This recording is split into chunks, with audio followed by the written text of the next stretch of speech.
Hey, what's up guys, man? It's time for another Duck Breaks video, dude. Happy New Year's as well. I hope this year has just started off great for you. And for me, it's honestly been amazing thus far. I have no complaints really. I think the challenges I've faced in this year so far, to be honest, was just managing my time. So I apologize because I know this video is far overdue. But it wasn't because I had a writer's block or anything like that. I honestly had like whatever the opposite of that is. I love creating, and now that I kind of have free reign to just make whatever I want whenever I so choose to, the multitudes of options that I have for future videos just really overwhelm me. And to be honest, I said, screw it, let me just make a video on something I can really yap about right at this moment. Something that will put me in that flow state like Squidward was doing in that one episode of SpongeBob. If you know, you know. In Closer, I only talked about directors in these videos that I admire dearly, but I love acting. So of course I'm gonna have actors that I really looked up to when I was younger. Performers that are so engaged in their work that when you see them on the big screen or in a theater show, they are not that person that they are in their regular life. It is a craft that I am utterly infatuated with. When I was a kid, I had no idea what acting even was. Maybe I saw like a superhero and I was like, wow, that guy is so cool. Like the Amazing Spider-Man is literally the perfect example. Like I wanted to be that dude. But I remember the day that reality shifted for me. It was when I found out about this actor that completely flipped the script on what I thought acting as an art form even was, to be honest. So as you see in the title of the video, I'm talking about Robert De Niro in this episode of Closer. Like nothing you could ever sell. I know you can do it. All right, you prove it to me. You can do it. Go ahead, prove it. Cut it.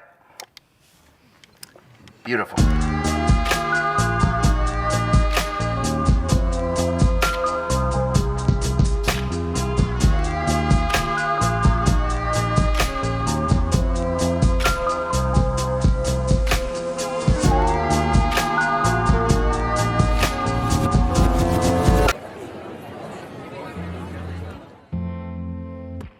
I always start these videos with this little type of trip down memory lane, and it is when I say how I first discovered these artists that I look up to. Funny enough, I did talk about my experience when I first saw De Niro in Taxi Driver in the first Unfiltered episode, but honestly I think I'm going to reiterate it because that was like the beginning of my artistic awakening. I was so young when I first saw Taxi Driver, like way too young. It was passing on HBO and I remember seeing this film and it just looked different from what I usually was watching. That is literally to no surprise because I was only watching like SpongeBob. But anyways, Taxi Driver, this film that had so much visual grit to it. I remember it just putting me in a trance. I tuned into the movie late when the character De Niro was playing, Travis Bickle, was beginning to purchase weapons, which would then lead to the film's crescendo of violence in that final act.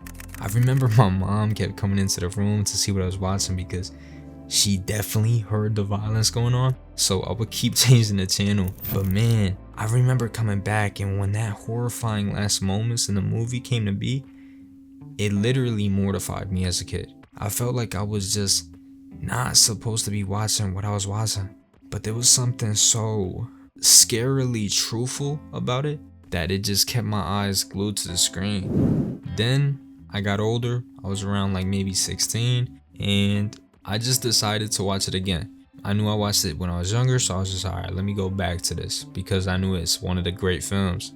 This is when I began to take film more serious as an art form, and especially take acting more serious as an art form. So I watched it this time, just looking to experience that art, looking to see what Robert De Niro does for this character.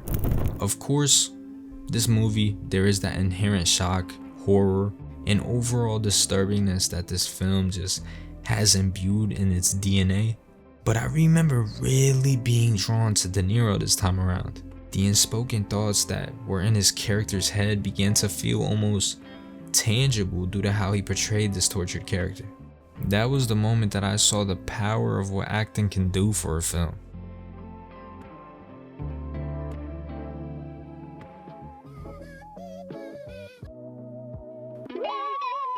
Alright, so now I'm going to move past Taxi Driver and get a little more broad in terms of Robert De Niro's filmography. I'm going to be talking about how truthful his performances feel when you are watching them. De Niro showed me a completely different side of what acting can be. I feel like a lot of acting nowadays gets praised for sometimes maybe exaggerated performances. That does not mean that I do not enjoy those, so please don't think I'm talking bad about anyone. But with De Niro, the acting coming from him is just different. His characters thrive from the power he imbues into them. However, the one thing I love about his work the most is how genuine it feels. I say genuine because the way he plays these characters feels so truthful. I'm going to show this clip from the film Raging Bull, directed by Martin Scorsese. This is a scene where his character, Jake LaMotta, is strong-arming his brother, played by Joe Pesci, into hitting him. Joe Pesci is great in this film, by the way. But yeah, just look at Robert De Niro's eyes as you watch this scene. Hit me with everything you got. I want you to fucking lay me out. Go ahead. You sure? Yeah. Alright. Harder.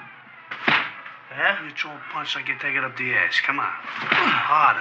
Harder. Harder. That's hard, you fuck. What do you Take it want? off. Take it off. Ah, come on. You wanna stop now? That's Take it off. enough. Okay. That's Come on. Come fuck on. around, Girl, man. come on. Good, huh? I'm gonna smack you again. Throw it again. That's enough. That's enough. Harder, harder. Nah, your fucking cuts are opening and everything. Dude, I honestly get chills watching that, man. His eyes tell such a tragic story. It feels as if you can see every thought that he is currently thinking of in that moment. I hope this doesn't feel like I'm reaching, but yeah, as you can tell, that performance just really moves me.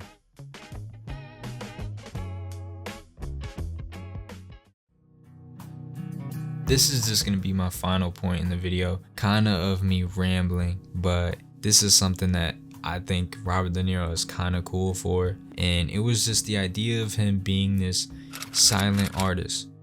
He was notoriously known as one of those artists that didn't like to do interviews when he was younger. In a weird way, it made the audience kind of anticipate seeing his work. Like, you didn't know anything going on in his private life, so whatever he had on screen was whatever he had on screen. And I think that's kind of cool. It's like the art speaking for itself in a way.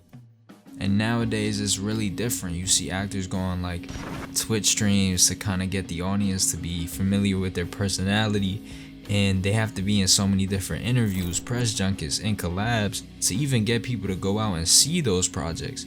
It definitely is a sign of the time, so honestly seeing antics like Timothée Chalamet, for example, putting on one of the greatest marketing runs of all time to get people to see his movie is something so cool and inspirational to me. So please, I'm not knocking this. I think it's really cool. Adam Sandler, Tiff, standing ovation, schwap! But the reason I bring that up is there was no transparent window into his personality or anything like that. His work was just the work. And that was honestly something that moved me a lot, and it was just really admirable to me. The thought of the silent artist, I thought that was just really cool.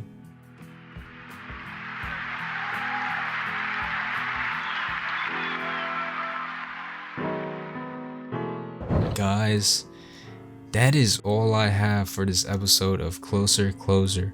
I know it was really short, so please don't hate me, but give me some slack, you know I be working, dude. But nah, I'm just kidding. I really was overwhelmed when thinking about this video. So I said, you know what?